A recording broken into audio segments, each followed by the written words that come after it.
Janani bermula apabila terdapat pengguna sosial media di aplikasi TikTok yang memuat naik semula sebuah video yang telah dirakam 3 tahun lepas pada Januari 2018 oleh pengguna media sosial lain. Pada waktu itu, anak guam saya telah pergi ke sebuah salon rambut untuk mewarnakan rambut beliau. Ketika rambut Janani berwarna perang, beliau diajukan dengan soalan, "Ini yang mati tu kan?" Dalam keadaan pada waktu itu yang hingar-bingar dengan bunyi mesin hair dryer, dengan bunyi mesin hair steamer, Janani pada waktu itu tak dapat mendengar dengan jelas. Beliau merasakan soalan itu mempersendakan diri beliau sendiri. Permohonan maaf telah pun dibuat kerana insiden tersebut adalah tanpa niat untuk mempersendakan kematian mendiang Jong Hyun maupun kematian sesiapa, di mana kenyataan maaf Janani adalah bertarikh 6 Januari 2018. Meskipun permohonan maaf telah pun dibuat dan insiden ini telah berlalu lebih dari 3 tahun, video tersebut sekali lagi menimbulkan kekecohan apabila ianya tular di media sosial baru-baru ini berserta caption-caption yang provokatif.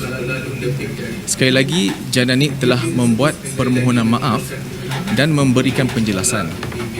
Meskipun salah tanggapan di kalangan penonton video dan kekecohan yang ditimbulkan tidak diakibatkan daripada tindakan beliau. Penjelasan dan permohonan maaf tersebut dilakukan menerusi rakaman video berdurasi sekitar 11 minit yang telah dimuat naik bagi menerangkan situasi yang sebenar sebagaimana saya terangkan sebentar tadi. Setelah video penjelasan tersebut dimuat naik, Janani kemudiannya menerima kecaman apabila permohonan maaf tersebut dikatakan tidak dilakukan secara ikhlas. Bahawa dalam video tersebut bukanlah mempersendakan mana-mana individu, apatah lagi mempersendakan kematian mendiang Jong Hyun sebagaimana dituduh dan disebarkan secara meluas. Anak guam saya berharap penjelasan ini akan memberhentikan sebarang penyebaran tuduhan di masa kini serta di masa hadapan sekiranya video tersebut kembali menjadi tular. Ekoran insiden kekecohan tersebut, Janani telah menerima kecaman daripada pengguna media sosial termasuk ugutan bunuh, ugutan jenayah, fitnah dan tuduhan palsu. Beberapa laporan polis telah pun dibuat dan kes ini disiasat di bawah Seksyen 506 Kanun Keseksaan yang boleh dijatuhkan hukuman denda serta penjara sehingga 7 tahun jika sabit kesalahan. Perkara ini juga sedang dalam siasatan pihak Suruhanjaya Komunikasi dan Multimedia Malaysia SKMM, terutamanya dalam mendapatkan identiti pemilik akaun yang menggunakan nama samaran. Dalam pada itu, pihak kami selaku pengacara Cik Janani juga sedang dalam proses memfailkan tuntutan di mahkamah di bawah Akta Fitnah 1957 terhadap pengguna-pengguna media sosial yang dikenal pasti kerana menyebarkan fitnah yang mengakibatkan kerosakan reputasi serta perniagaan anak guam kami bagi menuntut bayaran pempasan terhadap kerugian yang dialami.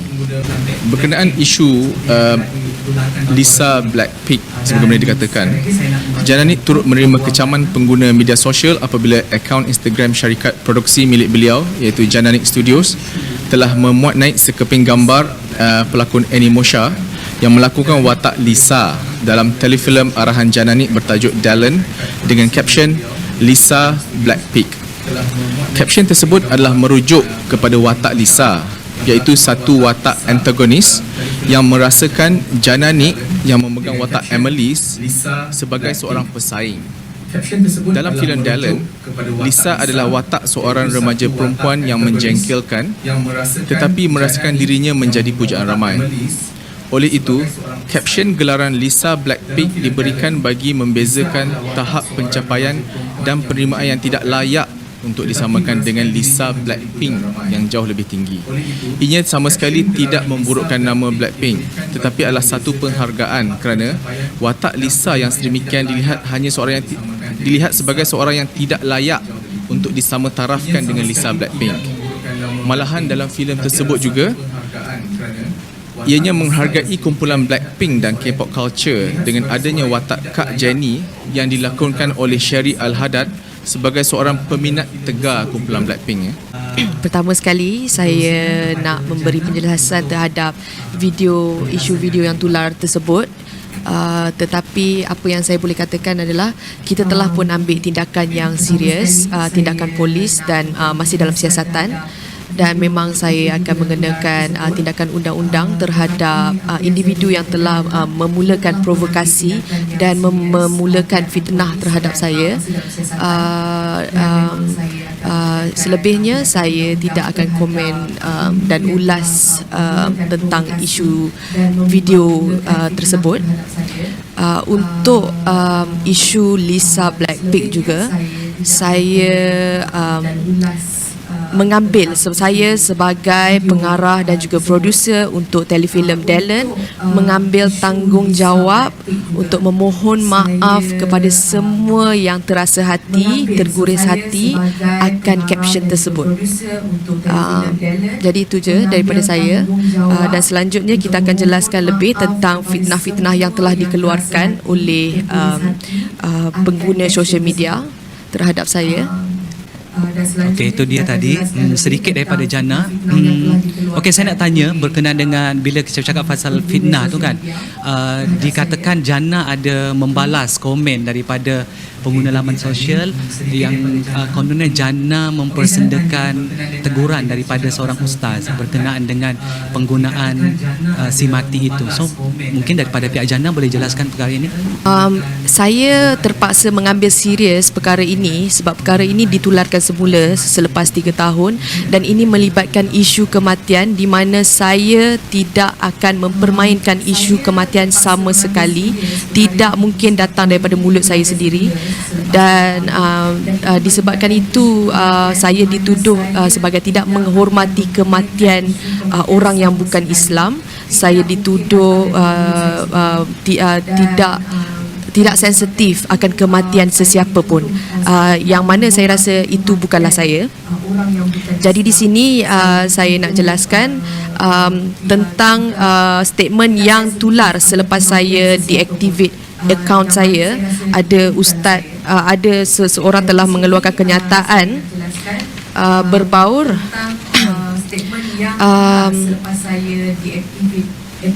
berkenaan komen yang kononnya Jana ada reply dekat komen seorang ustaz yang menegur Jana untuk tidak mempersendakan orang yang telah meninggal dunia, dan di sini dia tulis saya ada reply, ustaz peminat K-pop jangan taksub sangat.